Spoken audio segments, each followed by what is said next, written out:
Good morning, USA time, Pacific time. It's 9 a.m. I want to welcome the Youngevity Nation from around the world. I know we have people from all over the globe, and just so proud of each and every one of you. This is going to be a great year. Happy New Year and all that stuff. And we have an opportunity to save our families, to save our neighbors' families. We have the opportunity to save our countries, and thus doing, we're going to be able to save the population of the world. Knowledge is power, of course, and you have to take action. I'm so very proud of our Youngevity Nation for doing both, becoming students of the information and also taking action. Well, the thing I want to cover today is the fact that there's thousands and thousands of failed medical theories every century, and the 20th century and 21st century are no different. The thing you have to appreciate is that medical experts all over the world have now told us, and governments all over the world have now told us, that in the industrialized world, our children will be the first children that do not live as long as their parents. That is a horrible prediction of catastrophic proportions. Can you imagine every couple on earth standing at a gravesite burying their kids? That'll be the end of humanity. And so we have to look at what's going on here. Why is all this happening with all the technology we have in the medical industry, yet our children will be the first generation that do not live as long as their parents? Well, that's because we're missing the raw materials. We're going to talk about the great killer diseases: obesity, diabetes, heart disease, high blood pressure, kidney failure, things like dementias, Alzheimer's disease. These things are all preventable, and they're all reversible. It's an amazing thing that we've gotten off on the rails. We've gotten off of the rails, and there's so many diseases that are just simple nutritional deficiency diseases that we jumped on the wrong theory and thought they were genetic. And as a result, we went off in the wrong direction, and we have this huge problem. In fact, UCLA, the University of California, Los Angeles, just came out last year and said that in California alone, 55% of adults in California are either type 2 diabetics or are pre-diabetics. And then the word is out that in California, obesity is just skyrocketing. It's actually an epidemic of obesity. What is going on here? People exercise, they eat well, and yet obesity is going crazy.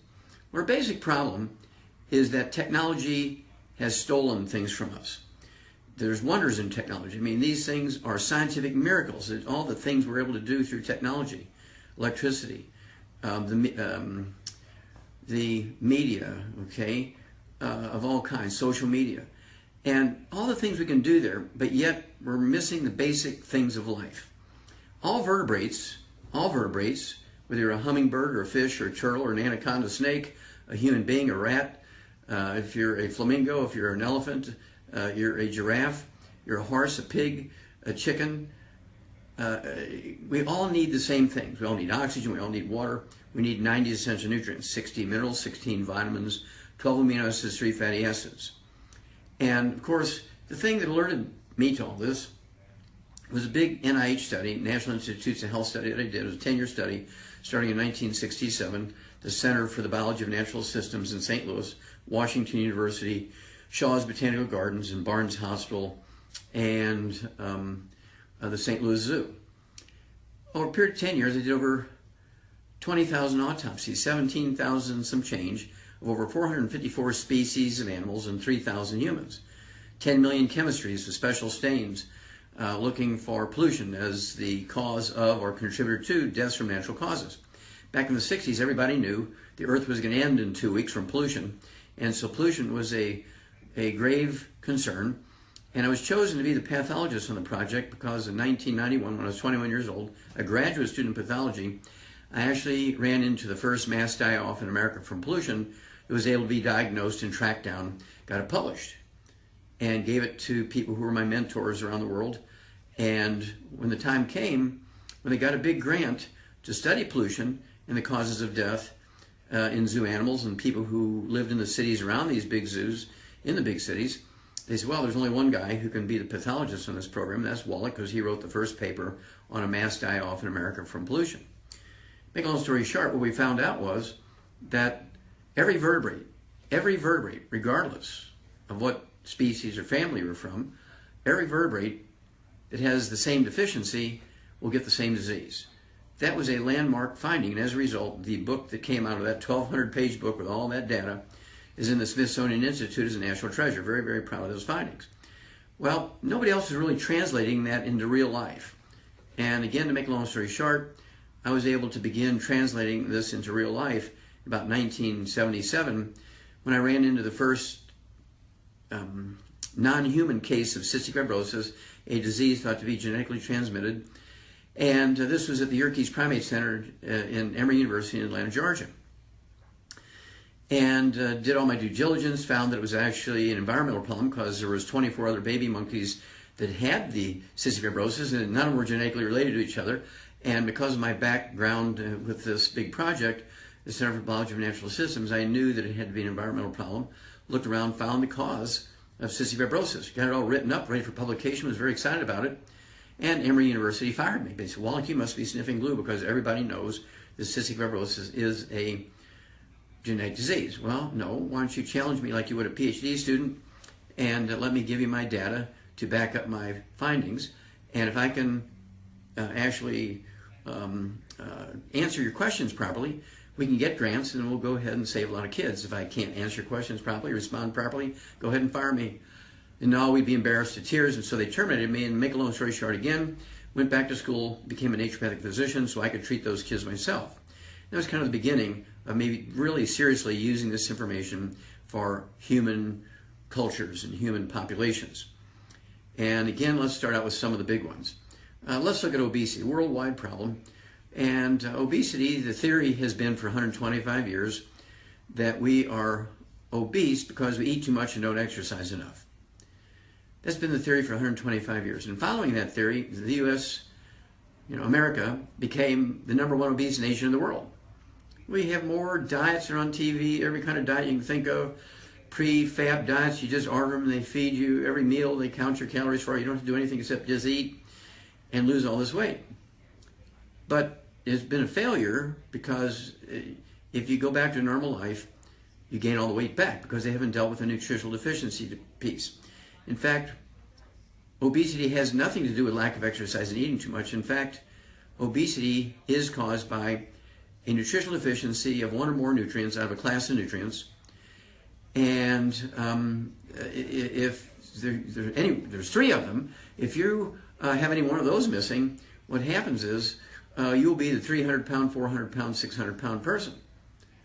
Women who, of course, don't supplement with these things during pregnancy, they will gain what they call baby weight, baby fat, and 30, 40, 50 years later, they still are 60 pounds overweight with that baby fat for having 2, 3, 4, 5 kids because they haven't dealt with the nutritional deficiency piece. America is the #1 obese nation, not because of lack of exercise and eating too much, but because of nutritional deficiencies. And so we developed a program by which you supplement with all 90 essential nutrients, 16 minerals, 16 vitamins, 12 amino acids, 3 fatty acids. And one of the secrets here is you have to maximize your absorption. You have to eliminate all causes of malabsorption. And so you can get up into the 90s when it comes to percentages of absorption. And you'll begin to lose a half a pound to 2 pounds of body weight a day in a healthful way. And the magic is you'll never gain the weight back as long as you stay on the 90 essential nutrients, 16 minerals, 16 vitamins, 12 amino acids, 3 fatty acids. We've been doing this commercially for 40 years. It's a very, very simple thing, and it never fails. It never fails. Well, closely related is type 2 diabetes. Closely related is type 2 diabetes. They kind of run together sometimes, obesity and diabetes. And a lot of doctors will kind of say, well, diabetes kind of is a partial cause of obesity. Obesity is kind of a partial cause of diabetes, and they kind of run together. Well, people can get 8, 9, 10 different diseases. They'll have high blood pressure, arthritis, congestive heart failure. They can have reflux, bacterial degeneration, low back problems, fibromyalgia. And these are all nutritional deficiency diseases because it's not unusual for people to be deficient in 3, 4, 8, 10 different nutrients when you can't absorb things and you're eating food that is nutritionally deficient. The reason why people are obese is the nutrients that are necessary to prevent and reverse obesities are no longer found in optimal amounts in your foods. Some cases are not there at all. Same way with diabetes. We've known now, today, for 85 years, that type 2 diabetes is actually a deficiency of a single nutrient. It's not a genetically transmitted disease. Very simple nutritional deficiency disease. We've eliminated it in every vertebrate you can think of. except of course humanity, because the medical systems all over the world still believe that type 2 diabetes is a genetic disease. It's not. Well, it's familial. Well, it could be familial because of a couple of reasons. Number one, people pass on gluten intolerances, for instance, could be a cause of malabsorption.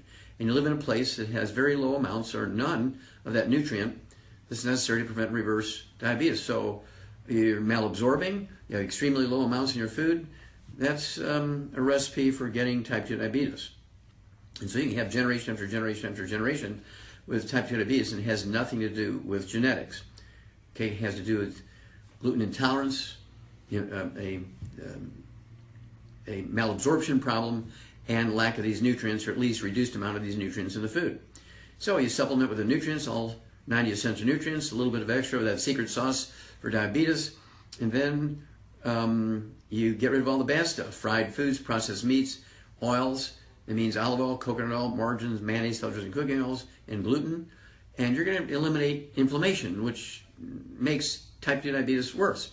High sugar levels make type 2 diabetes worse, and you get inflammation inside your arteries. You get arteriosclerosis and atherosclerosis from the elevated sugar levels of uncontrolled diabetes, or eating lots of sneak eating sugar because you're using medication to keep your blood sugar under control, but you're still getting high levels during the night when you're sleeping of blood sugar because you're eating lots of sugar.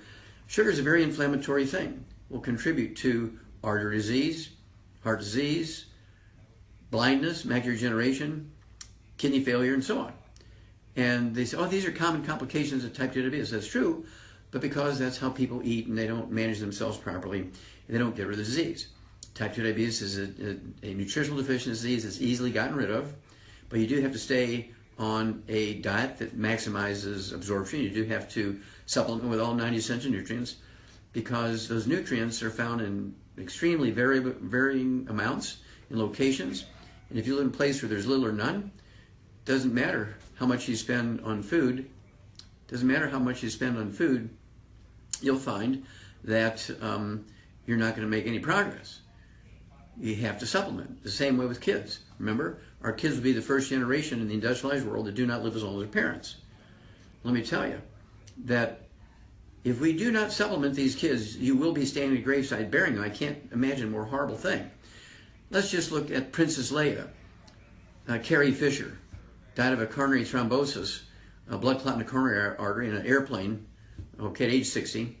3 days later, as she was burying her daughter, Debbie Reynolds, very famous in her own right, dies of a thrombotic stroke, a blood clot in the brain. Well, the blood clot in the brain in Debbie Reynolds and the blood clot in the coronary arteries in Carrie Fisher are all caused by the same deficiency.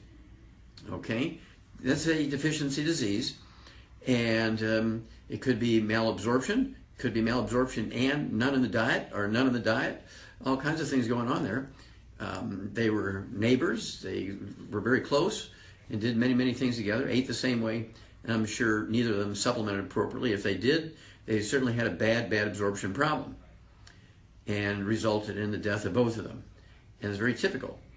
Debbie Reynolds died whether it was hours or a day, half a day, whatever it was, after she buried her daughter. And just think of Steve Jobs' parents. They buried him at age 56. Satoru Iwata, another billionaire, CEO of Nintendo, they buried him at age 55. Unfortunately, Vice President Joe Biden buried his son Beau at age 46. Past President Jimmy Carter buried his grandson Matthew at age 28. The King of Dubai buried his trillionaire son at age 33. Dies of a cardiomyopathy heart attack while he's running. You look at pictures of him, he was a fitness buff. So it doesn't matter how politically connected you are. It doesn't matter how wealthy you are. It doesn't matter how fit you are. If you're missing these nutrients, you're going to die early. We have to supplement, maximize our nutrition. This comes with education.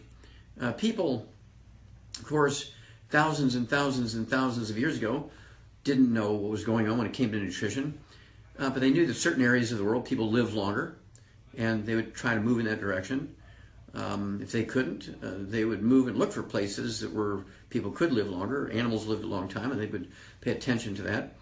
And it turns out that nutritional minerals, for instance, which make up 2/3 of the 90 essential nutrients, 16 minerals, 16 vitamins, 12 amino acids, 3 fatty acids, nutritional minerals do not occur in a uniform blanket around the crust of the earth. They occur in veins like chocolate and chocolate ripple ice cream. Some places have 3 elements and minerals. Some places have 5. Some have 18. Some have 25. Some have 40, and so on. And the ones that have the fewest have the shortest lifespans and get all kinds of terrible diseases. The ones that have the most have longer lifespans and have fewer of these terrible diseases. It's just that simple. Directly related to the number of minerals in the soil. Plants can make carbon compounds. They take carbon dioxide out of the air, and they can make carbon compounds such as vitamins and amino acids and fatty acids. That's why we eat those things. We can get those nutrients by eating plants that are well nourished.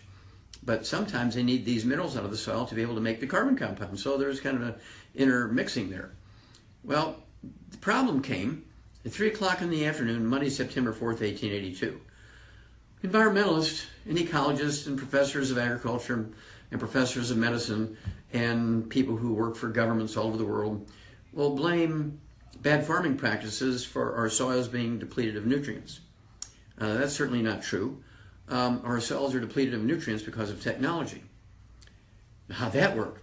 Well, at 3 o'clock in the afternoon, Monday, September 4th, 1882, Thomas Edison pulled the switch in the first commercial electric generating plant on Pearl Street in New York City in the bluff overlooking the construction of the Brooklyn Bridge.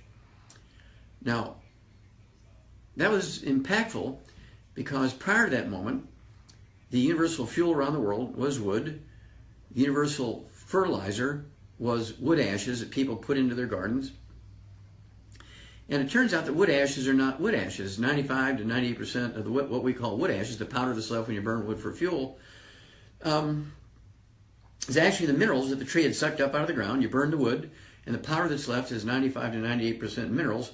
There's a little bit of carbon left over, so the powder might be gray or black as a result of how much carbon is left in that powder, which is really plant minerals. And not only did it drive growth and more production in the plants that were fertilized with these wood ashes, but also the plants would store those minerals within their own grain and fruit and vegetables and nuts and so on. And people would eat these things, and unknowingly they would get their minerals in that fashion. Once we switched over to electricity and we fueled our homes with electricity, there's no more wood ashes to put in the garden. And people tried rotating crops. Well, that didn't work very well, rotating crops, because you still have the same lack of mineral nutrients in the soil. They knew they were in trouble in 1936 because before that they had the Great Depression, they had the Dust Bowl in America, and the soil was dying all over the earth. And they knew the nutrients were deficient in the soil, and they blamed it on poor farming practices. They blamed it on poor farming practices as opposed to blaming it on technology. Technology is what hurt us. Then you look at a greater, wider problem, and that is that the most successful cultures on earth always grew up around rivers and river bottoms and floodplains. We're talking about the Nile River with Egypt. We're talking about the Ganges River in India. We're talking about the Thames River in London, England. We're talking about the Volga River in Russia. We're talking about the Rhine River in Germany. We're talking about the Yalu River in China. And so it's these great rivers where they would flood, and there's minor rivers that would flood every spring. When the floodwaters receded, it would leave silt behind, and silt was minerals from mountains hundreds, maybe thousands of miles upstream. Farmers didn't push that off to the side before they planted. They would plow it in and renew the mineral content of the soil that had been done every spring for thousands and thousands of years before the appearance of man. Now, the interesting thing about this is that nobody knew this, yet today nobody knows this. And people say, well, just eat well, you're going to get everything you need. That is absolutely not true. Plants cannot manufacture minerals, which make up 2/3 of the 90 essential nutrients. 60 out of the 90 essential nutrients are things we need, minerals and elements we need. Plants cannot make them. They must have them in the soil, not necessarily for themselves, because a plant only needs 3 elements to grow properly and give seeds to the next generation. We're talking about NPK, nitrogen, phosphorus, potassium. Nitrogen, phosphorus, potassium, that plants will give you a good yield, make good seeds for the next generation. You eat those plants, they look good, they taste good, they fit everybody's ideal of what looks good and tastes good, and yet you're 57 elements short for your own use. And so we have a problem here. we must supplement, otherwise people will be standing at graveside burying their kids. That's well agreed upon. Well, we've already looked at 2 diseases easily prevented and easily reversed, obesity and diabetes. Let's look at another one, heart disease, cardiovascular disease. Congestive heart failure is a very common disease throughout the world. And congestive heart failure is a deficiency of a single vitamin. We've known that for 300 years. It was discovered by a Japanese naval surgeon 300 years ago. A very, very simple vitamin deficiency. You get rid of all the bad stuff, the fried foods, the processed meats, the oils, the gluten, in this case sugar, which makes the deficiency of that vitamin worse. Got to get rid of the sugar. And then you supplement with all 90 essential nutrients, 16 minerals, 16 vitamins, 12 amino acids, 3 fatty acids, and you give a little bit of extra of that secret sauce that has more of that vitamin. You'll be amazed at how quickly people are able to reduce their medication for their maintenance of congestive heart failure. Many of them are able to, within weeks, eliminate all medication, go back to a normal life. Well, how long do they have to stay on the diet and the 90 essential nutrients plus a little extra of that secret sauce? Well, for life, forever. Okay, because the nutrients are missing in the soil and so forth. And I mean, I have seen literally thousands of instances where people are able to significantly reduce their medication or completely wean off their medication and go back to normal life. Congestive heart failure is a very simple nutritional deficiency, easy to prevent, easy to reverse. Then cardiomyopathy heart disease, sudden heart death. We see this in athletes. 20,000 young athletes die each year in America alone, sudden heart death. You know, we're talking 5 or 6 year olds in the Pee Wee leagues and the Pop Warner leagues, all the way up to grade school, junior high, high school, university, Olympic athletes, professional athletes. This is caused by deficiency of a single mineral. I've personally done 1,700 autopsies on kids under the age of 10 that have died of this disease, cardiomyopathy heart disease. In China it's called Kishan disease. And one has the most terrible study I've ever done, because we're talking about 1,700 kids died of this sudden heart disease, deficiency of a single mineral. But on the other hand, it gave us an enormous amount of information to save millions of kids. Okay? And so if you take the 90 essential nutrients and you throw in these secret sauces to young couples who are getting engaged, they're dating seriously, they're getting married, and you give them the 90 essential nutrients instead of a $500 gift certificate, you'll significantly reduce the risk of all birth defects, including things that happen, you know, the kids are born, are in trouble, and by the time they're 10 years old, they have congestive heart failure, they might have already died from cardiomyopathy heart disease, and they've got type 2 diabetes now, and they're only 10 years old, not type 1, but type 2, and they're obese, they're 12 years old, and they're, 300 pounds. That's because they have a malabsorption problem. And so you have to get them off all the bad stuff. No fried foods, no processed meats. With nitrates, nitrites, we're talking about deli slices, sandwich meats, sausage, ham, bacon, bologna, salami, pastrami, pepperoni, jerky, corned beef, spam, chorizo, that kind of stuff. You also have to get them off of oils. That means no microwave popcorn, no theater popcorn. You got to get them off of all olive oil, coconut oil, margarines, mayonnaise, self-raising cooking oils, because they oxidize in just a few minutes after the squeeze out of the seeds and out of the fruit, out of the fish, wherever you're getting these oils from. They oxidize, turn into trans fats, heterocyclamines, and acrylamides, which increase your risk of coronary artery disease, vascular dementia, artery disease all over the body, also increase your risk of kidney failure and the need for dialysis, increase the risk of heart attacks. It's just an awful thing to behold, and also increase your risk of cancer. I said that in 1971, and they agreed. The World Health Organization came out in 2001 and said, Wallach was correct. They came out again in 2015 and said, hey, all these processed meats increase your risk of cancer, the same as smoking a couple of packs of cigarettes a day. What if you smoke a couple of packs of cigarettes a day and take these processed meats? You're going to get cancer. Cancer is a self-inflicted disease, totally preventable. So I urge you to be mindful of these things. Of course, this is all in our CDs, all in our DVDs, it's in the books, and we have 14 books written for the public. The newest one is Epigenetics, The Death of the Genetic Theory of Disease Transmission. It's been a bestseller several times in Amazon.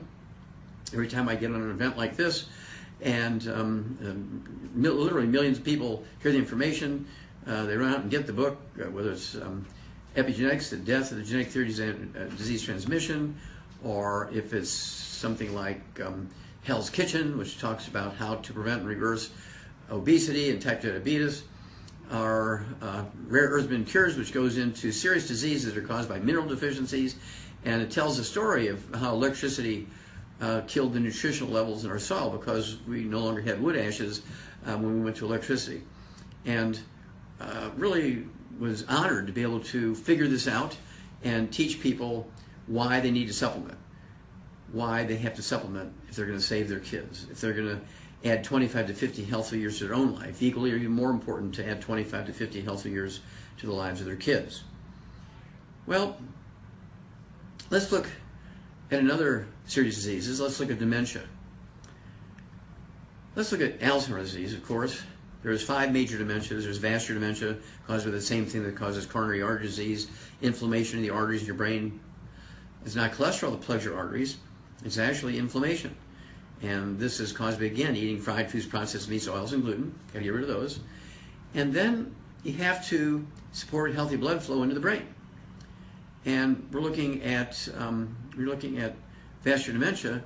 You're looking at something that actually is extremely common, and this was one of the first ones that people began to recognize, vascular dementia, because you could see that at autopsy and people were familiar with it. And not enough oxygen, not enough food to the brain, and people just become befuddled and they reach a certain level of dementia. And so we actually have a secret sauce, which we'll talk about in a minute for that. But I like to approach nutritionally all 5 dementias at the same time, because there's no rule that says you can only have one dementia at a time. I've seen literally thousands of people that have all 5 dementias. Many doctors will call them all Alzheimer's disease because the insurance codes will pay the most for Alzheimer's disease, and they just treat for Alzheimer's disease, and so it never works out, and they get to be treating these people for the remainder of their lives, which sometimes not very long. Well, Alzheimer's disease appeared on the scene almost 48 years ago now. Alzheimer's disease was actually started by a sales campaign to sell a product. Let's go back to 1901 when the German Navy went to a chemist from the University of Berlin in Germany, guy by the name of Wilhelm Norman. He said, "Sir, we need a smokeless synthetic lubricant for diesel engines for German submarines." And by 1904, Professor Wilhelm Norman had accomplished this. After the First World War was over, they didn't need it anymore, so he was allowed to sell his patent to a British soap manufacturing company in the 20s, and he couldn't, or they couldn't sell their soap. Even though it was a great quality soap, they couldn't sell it because everybody's making their own soap. So to make a long story short, by the 40s, they sold this patent to Procter & Gamble in the United States, great company, and they couldn't sell their soap because everybody's making their own soap. I can remember in the early 40s making soap with Grandma and Mom and myself in the early 40s. And so they were a failure at using this diesel engine lubricant, synthetic and smokeless, meant for German submarines, as a soap. So they decided to sell it as a cooking chutney. And they made this beautiful cooking chutney called Crisco, and it was in a can. It was consistent, convenient. Didn't have to have a can full of melted bacon grease in the back of the stove for cooking, and it was predictable. And yet they couldn't sell it very well. They weren't making any money. They're going broke selling this stuff, as this is Procter & Gamble. So a guy by the name of Ansel Keys, who's a professor of medicine at the University of Minnesota, went to a big advertising firm and said, "Hey, how do we sell this stuff?" And he said, "Oh, it's very easy. You got to demonize them and say Grandma will be killing her kids and grandkids and sisters and brothers by cooking with lard, butter, cream, and eggs, and should switch over to this new product, which is a better way to cook, a healthier way to cook, called Crisco." They were having a struggle at that. They couldn't do that consistently, not quite making a profit. And so they went back to this advertising firm and saying, "Well, we're not having much luck here. Well, you got to really demonize this stuff." So they did an analysis of lard, butter, cream, and egg and found 2 common threads, cholesterol and saturated fat. They began to demonize cholesterol and saturated fat. And they got to be profitable, but it wasn't magic. It wasn't taking over the world. And so what happened here was that Procter & Gamble said, "Okay, we got to do something else." So they go to the advertising company again. They say, "Well, what do we do?" I said, "Well, you have to give them a place that's better than what they're doing. So grandma would give up what 18 generations of grandmas have been doing, lard, butter, cream, and eggs, and go to this new stuff, Crisco. And they said you have to really lift up Crisco like it's something from heaven, church music, a lot of butterflies, and that began to make things profitable. Well, about that time, egg beaters appeared on the scene, margarine appeared on the scene to replace butter, oils began to appear on the scene to replace lard, because they didn't have high levels or any cholesterol and saturated fat. Well, we began to see new diseases. Low T, low testosterone, ED, erectile dysfunction, menopause at 35 instead of 65, adrenal exhaustion. And that's because estrogen, progesterone, testosterone, and adrenal hormones are part of a class of hormones called steroid hormones. 95% of their physical weight is cholesterol. And no matter how good your genes are, if you don't have the cholesterol as a raw material to make those hormones, you don't make the hormones. And so pharmaceutical companies began to make billions of dollars. They're making billions of dollars selling Premarin, which is made from horse urine, first synthetic female hormone, estrogen. And then they're making billions of dollars selling Viagra, Cialis. Okay? You see what's happening here? And they were just having the time of their lives making billions of dollars selling these things. Then they started slapping themselves around, looking in the mirror and slapping themselves. We are very stupid. Calling themselves stupid. We're telling people how to lower their cholesterol for free. So they came up with a class of drugs called, you got it, statin drugs to lower cholesterol. And now each year they make over $1 trillion retail sales from selling statin drugs throughout the industrialized world. Over $1 trillion in sales of statin drugs. Because they didn't want to give away the information for free, and so they came up with a product called statin drugs. Well, within 2 years, a new disease popped up called Alzheimer's disease, which had never appeared before, even by another name, about 48 years ago. And today, guess what? Alzheimer's disease is the number 4 cause of death. 48 years ago, it didn't exist. Today's the number 4 cause of death in people in the industrialized world. And even in the U.S., the FDA a couple of years ago came out with a urgent stop email sent out to every licensed doctor. Stop writing prescriptions for statin drugs. Stop telling people to get on cholesterol restricted diets. Otherwise, you'll increase their risk of type 2 diabetes by 52% and Alzheimer's disease by almost 100%. Doctors continue because there's so much money involved in writing prescriptions for statin drugs and in treating low T, ED, early menopause, and adrenal exhaustion. And also certainly treating Alzheimer's disease now and other dementias. And this is a horrible, horrible, horrible story.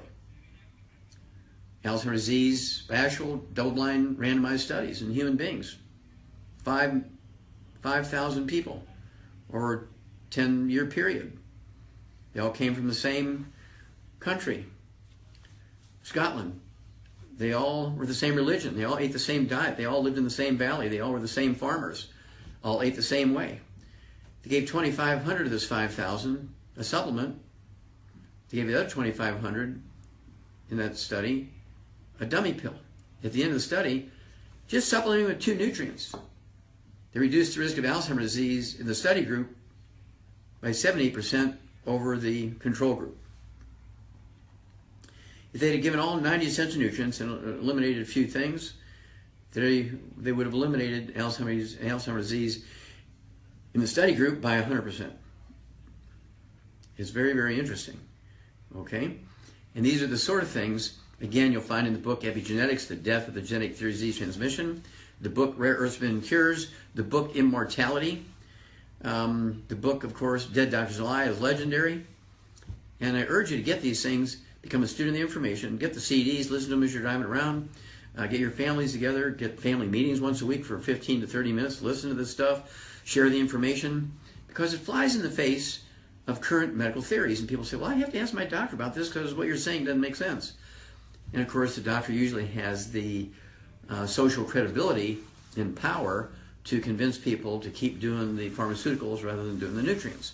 So it's going to take some effort on our part to be able to maximize our success and save as many of our families as we can. Let's look at another one. let's look at arthritis. Osteopenia, osteoporosis, arthritis. Most of you remember back, say, 50, 60 years ago, maybe even 70 years ago, 40 years ago, 30 years ago, even today in some countries, in some places in the United States, that doctors will say, look, osteoporosis occurs in women because they go through menopause, they don't make enough estrogen, and so they have to get these estrogen, either the shots or the patches or the pills, so they can maintain their minerals in their bones, their calcium in their bones. Well, in 1971, because of all those autopsies in the big program, the Center for the Biology of Natural Systems, I found that men had osteopenia, osteoporosis, and arthritis at the same percentages that women did. In fact, the osteoporosis in men was actually more severe than it was in women. And everybody said, Wallach, you must be sniffing glue. That can't be right. And laughed at me and laughed at me. Well, again, Harvard Medical School came out in 2001 and said, hey, men get osteoporosis at the same rate as women. You see, osteoporosis and osteopenia and arthritis are vitamin and mineral deficiency diseases. And these nutrients are no longer found in optimal amounts in our food. Sometimes they're just totally missing in the foods. And also, people don't go out in the sun anymore. Everybody stays inside and works on their social media devices and so forth. Nobody's outside picking weeds in the garden. Nobody's out mowing the lawn. Nobody's out watching their sheep, so to speak, and hanging laundry out in the sun and so forth. So nobody's getting any sunshine. And so in addition to the 90 essential nutrients, they're going to need extra secret sauces. In this case, they're going to need extra vitamin D3. We have lots of vitamin D2 in multiple vitamins, but of course, medical says, well, you can't have more than 400 international units of vitamin D2 because otherwise you can calcify your whole body. And so that's kind of been a lid on our source of vitamin D3 over the years. And now doctors write prescriptions for 60,000 units a day. And so I'm urging you, of course, we have the sprays and we have the capsules of vitamin D3. I take in about 20,000 international units of vitamin D3 a day just from our own supplements and things because I spend so much time inside doing events like we're doing here today and so forth. Well, the nice thing about osteopenia, osteoporosis, and arthritis is they're totally preventable and totally reversible. Well, my doctor says I need a double knee replacement. That's not true. I'll give you a true story which represents the peak of literally millions of people we've dealt with arthritis and osteopenia. And this was Andy Young, former ambassador to the United Nations underneath the presidency of Jimmy Carter, mayor of Atlanta, several terms. He was also one of the generals, if you will, in Dr. King's army when it came to the great mission to get equality amongst peoples in America and certainly the world. Okay, and these great marches and things. And I was talking to Andy Young about diseases that are thought to be genetic in the African American community in America and industrialized world and Africa, one of which was sickle cell anemia. And I found sickle cell anemia in deer and antelope and hummingbirds and things like that. And so I knew that it wasn't a genetic disease in people. It turns out that sickle cell anemia is a birth defect of the bone marrow in the early stages of the embryonic life when the bone marrow cells are forming that make hemoglobin. And they're dysfunctional, and so they form dysfunctional hemoglobin. It's called sickle cell anemia in the African American population. The same disease is called thalassemia in the white population because you can't have a black gene in a white guy and a white gene in a black guy, so they gave them two different names in the two different populations. And it's totally preventable.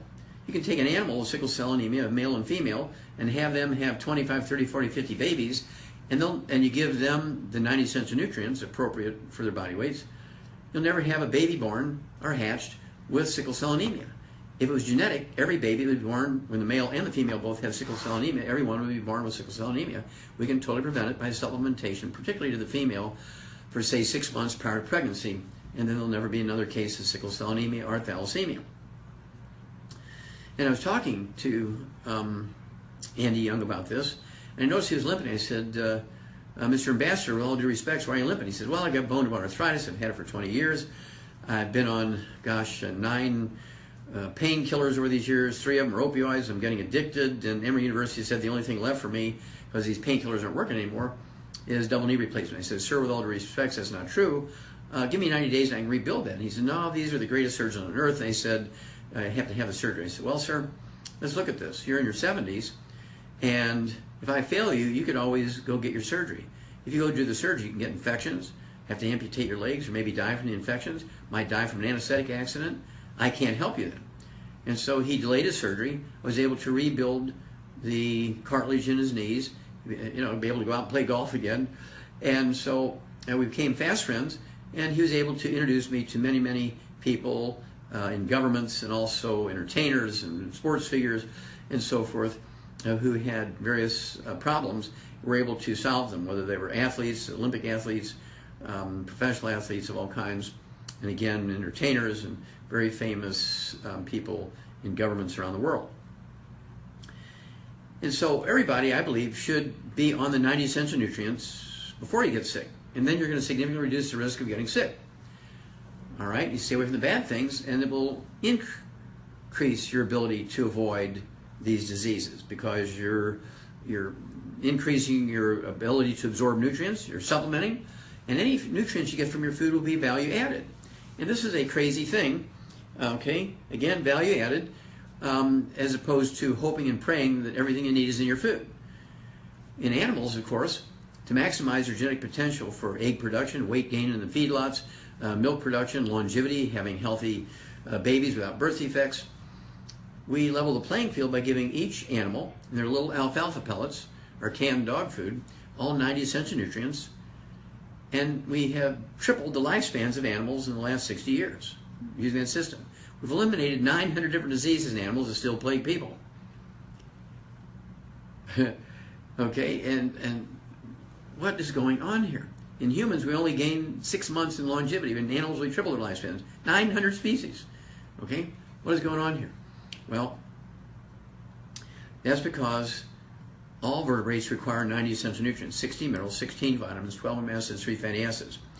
It's one of those things where we have to use our training and our education to its maximum to get the best and maximum benefit from our good genes, to actually turn around our bad genes. This is called epigenetics.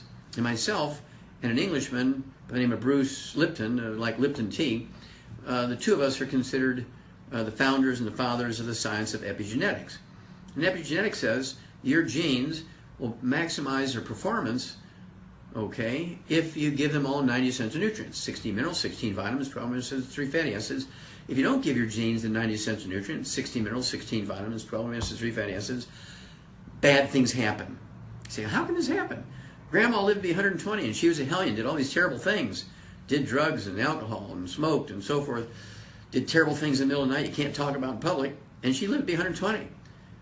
And you're 18 years old and you try it and you die. And that's because you need the 90 essential nutrients she was getting because they lived in a place that had these nutrients in the soil, putting the wood ashes in the gardens, plowed in the silt every spring, and we don't have that advantage anymore. So you must supplement to get your maximum benefit. Let's look at, say, another common set of diseases, autoimmune diseases. Doctors, will call things autoimmune if they don't know what causes it, and something they can treat the symptoms for, but they just can't get their arms around it and prevent it and get rid of it. Let's look at things like lupus and fibromyalgia, rheumatoid arthritis. Lupus and fibromyalgia are kind of related, and they're actually caused by malabsorption. You got to get rid of the fried foods, processed meats, oils, and gluten, wheat, rye, and oats. Get on the 90 essential nutrients, 16 minerals, 16 vitamins, 12 amino acids, 3 fatty acids, and guess what? Lupus and fibromyalgia go away very quickly. Rheumatoid arthritis is a secondary infection on top of bone-to-bone arthritis with a bug called mycoplasma, which is killable with an antibiotic called minocycline, like the little bait fish, minocycline, which is a member of the tetracycline family. And so you get rid of the bad foods, the fried foods, the processed meats, the oils, the glutens. You take your 90 essential nutrients and a little bit of the extra secret sauces to support and promote maintenance, repair of cartilage, ligaments, tendons, connective tissue, disc between the vertebrae. And you throw in the antibiotic called minocycline, kill that bug, allow the stem cells in our musculoskeletal system to support and promote maintenance and repair, and guess what? Your body will repair itself. These things are not monstrous autoimmune diseases your body's attacking itself. Okay, you have malabsorption problems. You live in a place where these certain nutrients are no longer found in optimal amounts. Your diet may be wanting. And so you supplement, get off all the bad stuff, and these problems go away. Okay, it's one of those things where it's predictable. We've been doing this for 40 years commercial. We know what to do here. Same way with simple osteoarthritis, degenerative arthritis, bone-to-bone arthritis. Before you go out and get double knee replacements, give the 90 essential nutrients and the secret sauces a try for 90 days. That will include the diet and so forth. Now, it's one of those things where things show up where you weren't looking for, but it just showed up and confirms what you've been saying. Just a couple of years ago, I think it was July of 2002, Harvard Medical School came out with a study where they looked at 300,000 records, not the individual patients, but 300,000 records of people who had double knee replacements the previous year. This is the orthopedic surgery department of Harvard Medical School. And they said that surgery for arthritis is useless and could be dangerous. That's the orthopedic surgery department of Harvard Medical School, July of 2002. It was published in the New England Journal of Medicine. It was abstracted in just about every newspaper in the world. 4 years later, they published another piece of that study in which they looked at the backs of these people that had these 300 records where they had double knee replacements. They looked at the backs of these people, and it was published in the Journal of the American Medical Association in November of 2006. And they said, oh, back surgery for sciatica, peripheral neuropathy, back surgery for low back pain, bulging disc, those sorts of things are dangerous. Don't do them. Give us a chance. I find it interesting that people will get 5 bids to put a new roof on a house. They'll get 5 bids from construction companies to put sprinkler systems in their yards. And when there's something really major that a doctor wants to do to you, like back surgery or joint replacement, and he says, okay, we need to do this, you say, okay. I want everybody to say, I'm going to check with the university, Department of Orthopedic Surgery. I'm going to check with some other doctors in some other states who, would look at these records before I make my decision what we're going to do here. What will happen is you'll start getting better deals. Because doctors say, oh, I really want to do this for you. Okay, well, I want you to help me with these nutritional programs, protocols. I want you to monitor me and see how this goes. Okay? And then I'll stick with you. If you just insist on the double knee replacement and the back surgery, I'm going someplace else. You can go to Angie's List and see how many people complained about that particular doctor. In the old days, you had to go to the Better Business Bureau to kind of look at them, right? Let's look at kidney failure. Kidney failure, of course, occurs very commonly with high blood pressure, also occurs with diabetes, but it's a problem of its own. And when you get to kidney failure and dialysis, even if somebody hasn't urinated in 10 years, they are on dialysis, hemodialysis 6 days a week, it's totally reversible. Now, well, why don't doctors do that? Well, they don't get much training, maybe no training, in what I'm going to share with you here. Let's go back to the blood test for people with kidney failure and say, oh, your kidney's not filtering the blood, we got to put you on dialysis. That's like saying when you have a bathtub that's flooding into the bathroom, under the door, into the bedroom, okay, call a plumber and have him come out and replace the bathtub.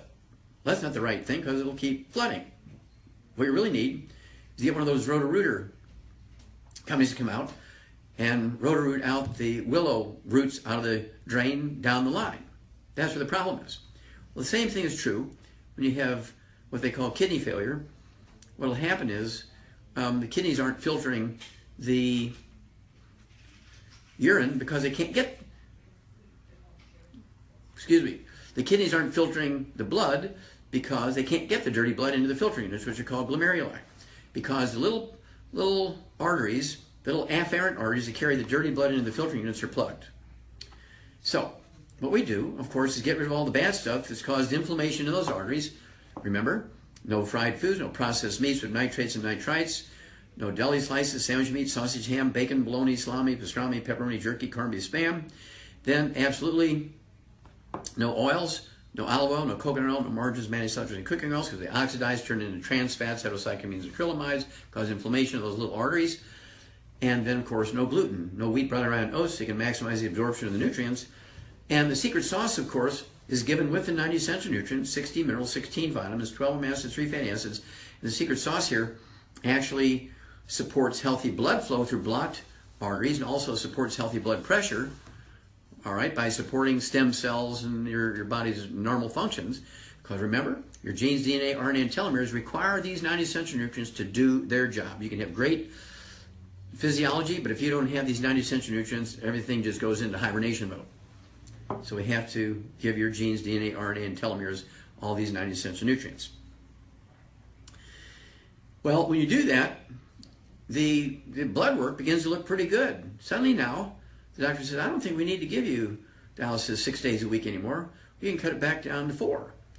And another couple of weeks or a month or so, he said, you know, we might be able to just cut it down to 3 like everybody else who's on dialysis.